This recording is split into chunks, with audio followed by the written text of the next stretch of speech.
Hello, everyone. Welcome to this week's episode of Entertainment Expansion. We're your hosts, Tyler Callahan and Mike Ferrante. Mike, how you doing this week? Well, I am absolutely chilling this week, Tyler. How about yourself? I'm chilling this week too. We got a Good. nice chill movie to talk about here. And this week we are talking about Jumanji 3, not Jumanji 2, whatever these youngsters like to call it, Jumanji 2. But respect on Robin Williams' Jumanji. Oh yeah, it's honestly probably still the best one.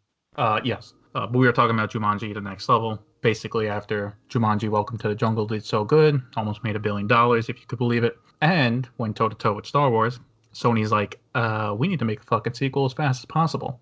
Yep. And here we are. This is one of the fastest productions ever. Filming only started this year, and they're able to pump this movie out. And considering some of the stunts in the movie, I gotta say, either they were overworked as shit, or they're just really efficient. But it's a proper Jumanji movie. Shit. What's the main kid's name? Richard? Oh, Simon. No, it's not Simon. Well, we're not off to a good start. We can't remember the main characters' names. Okay, all right. We'll just call him Richard. Okay. I really don't think it's Richard. Well, I'm gonna call him Richard. And if people are wondering who we're talking about, it's the one that ended up with the girl at the end of Welcome to the Jungle, the one that plays the Rock character. Just so people have a visual representation. So basically, after the end of the last one, things fell apart real quickly for him. They all graduated, and him moving to New York for college basically made him feel isolated. So over winter break, he decides to, fuck it, let's build Jumanji again and go back into it. This leads his friends worrying about him and having to jump in to save him, and accidentally bringing in his grandfather, played by Danny DeVito, and the grandfather's friend, played by Danny Glover. Except this time, all the characters are mixed up besides the girl. So you have Danny DeVito as The Rock, which is it's interesting. And that's where the movie goes. So, Mike, what do you think of the next level? Well, what I liked about the next level is it changed it up. It was a completely different story. It's not the same video game that they played. The characters were mixed up, so that's good for the actors to actually do something different. Yeah. I thought Kevin Hart did an amazing job as a kind of senile, over-talkative, slow-talking Danny Glover. I wasn't the biggest fan of the. I'm not the biggest fan of Kevin Hart, but I thought he does real good in the Jumanji movies. I'll give him that. He does. He does. I mean, he kind of goes away from the small guy just yelling a lot, being really loud, and then in this movie he's very silent, slow talking, kind of almost. I forgot what I was gonna say. Slow talking. So I thought that was pretty cool. Not the biggest fan of The Rock's portrayal of Danny DeVito. I'm 50-50 on that. Yeah, like it was funny at times, but then there was times you're just like, all right, dude, you're stretching it real thin. And there were some scenes where he just dropped the accent completely and was just The Rock. Yeah. Jack Black as Fridge, I thought that was pretty good. Yep. And then going back to the blonde girl is always a classic. Yeah, Bethany. Yep. Jack Black, the most underrated actor of this film franchise, I'd say.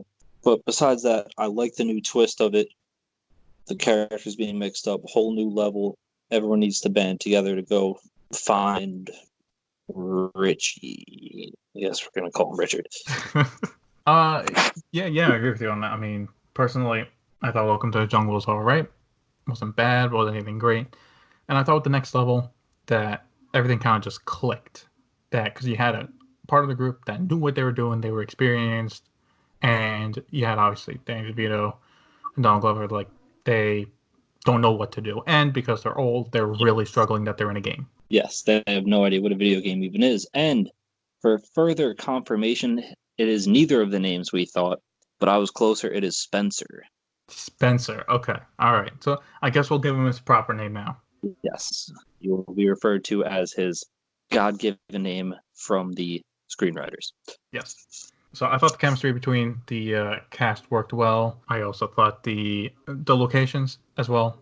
The last one was just, obviously it's Welcome to the Jungle, so you're basically in the jungle. But how they went from jungle, the desert, to the town, different locations, you can actually tell they put more money into it. Oh yeah. And for the most part, I think the action was Really good. I thought the set piece was really good. You see in the trailer, but the scenes with the monkey-like creatures, they're not exactly monkeys. They're a specific type, but that action scene was really well done. And I thought not really much of a spoiler here, but the Rock versus an entire town was short but hilarious. Yes, it was. Because, it was Danny DeVito, usually being the small guy, finally being like, oh man, I have all this power. Like, fuck it, I'm going to use it.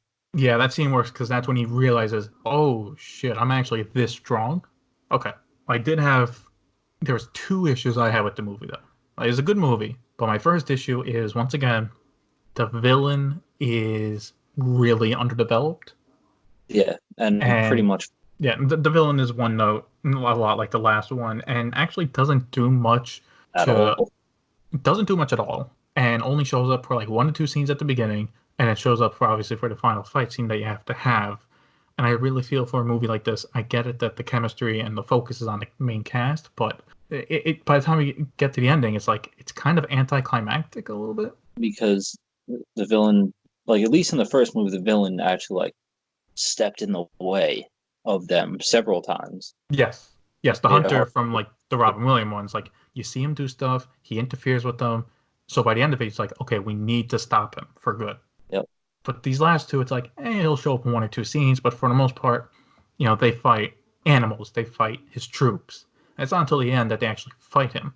And both times, the villains don't really go out of their way to stop the gang. Like you're right. They don't interfere with them. They just kind of wait. Yep. So for whenever they do a Jumanji 4, which they kind of set up perfectly for, that's one thing they really do need to work on. And it's a small spoiler, but the other thing I didn't like was the water that can cause you to body switch. I thought that was... I really know what that was about.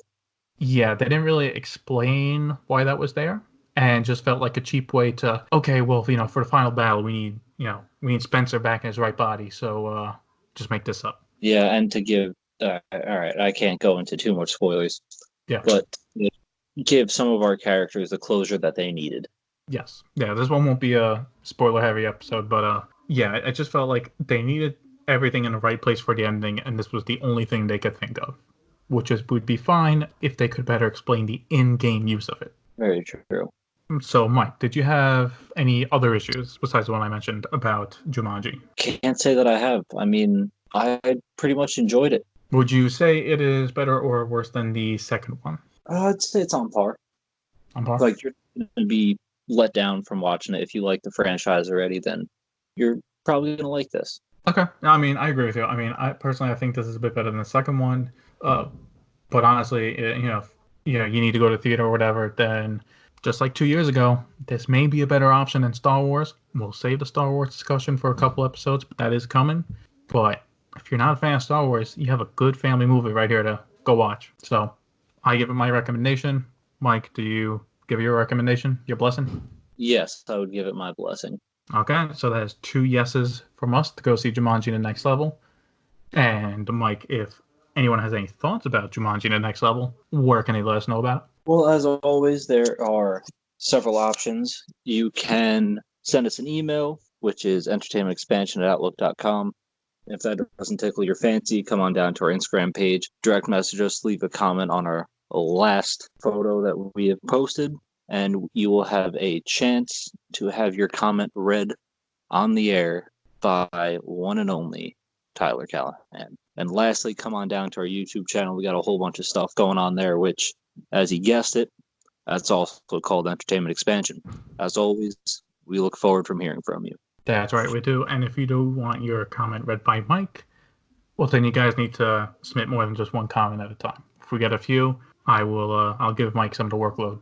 So, but that is it for this week's episode of Entertainment Expansion. Thank you for listening, and we'll see you next week.